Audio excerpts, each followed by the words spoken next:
contribution.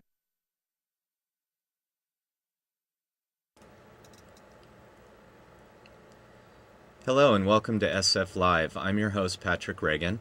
This is a live call-in show, so if you would like to call in and ask questions, please call the number on the bottom of the screen. I would like to introduce my guests this evening. They are fellow committee members from the San Francisco Mayor's Committee for Employment of Persons with Disabilities. My first guest is Susan Pender, co-chair of the committee and also with the Department of Veteran Affairs. Welcome, Susan. Thank you, Patrick. It's good to be here. Great. And next we have Joe Ramirez-Forcier. He's a committee member and also managing director of employment services with Positive Resource Center. Welcome, Joe. Thank you for inviting me, Patrick. Sure. And last but not least, we have Sandy Nakamura. She's also co-chair with the Mayor's Committee, and she is Human Resources Manager with UCSF Department of Community and Family Medicine. Welcome, Sandy. Thanks, Patrick. It's wonderful to be here. Great. And also, as I said earlier, my name is Patrick Regan. I'm a committee member, and I'm Vice President of Community Relations with Community Vocational Enterprises. So we'll hop right into our questions this evening. So Sandy, let's start with you.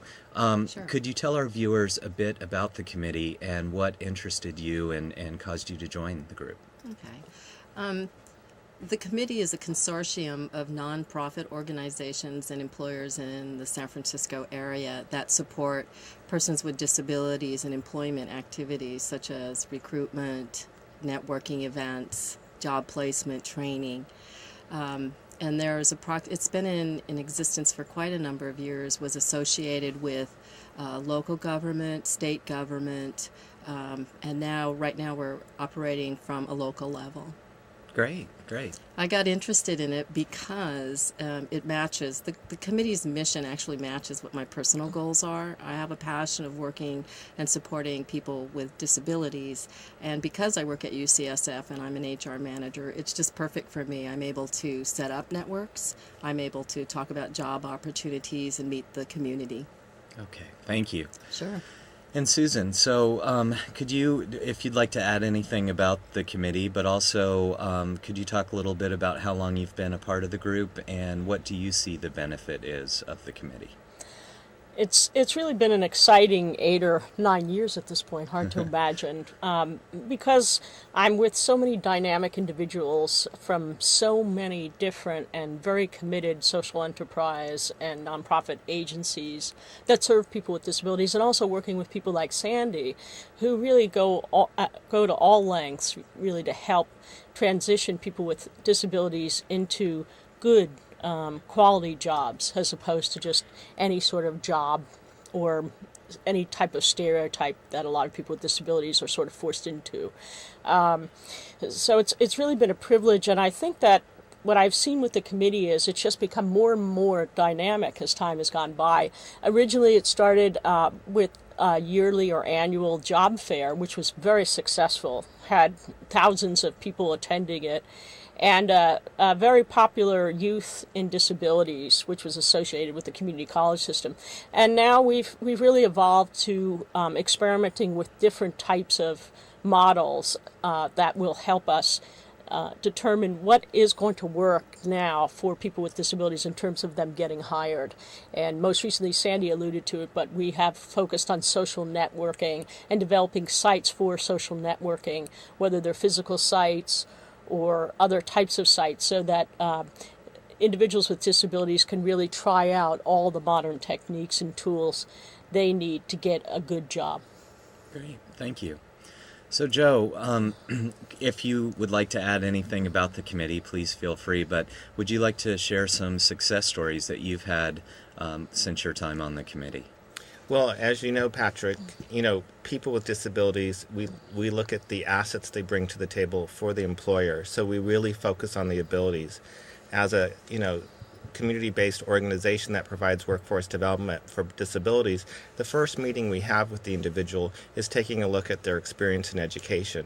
And what many people don't know is, and employers don't necessarily realize, is the amount of expertise and skill that a person with disabilities can bring to the employer, as well as the dedication and the longevity that the employer is looking for in the workplace.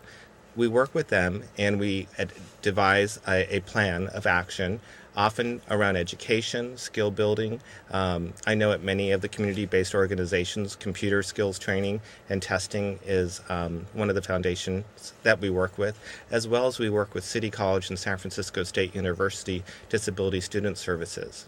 Once people are prepared and have determined a vocational plan, we work with people in preparing for employment, giving them the job outlook and the job market, creating cover letters and resumes, preparing them for interviews.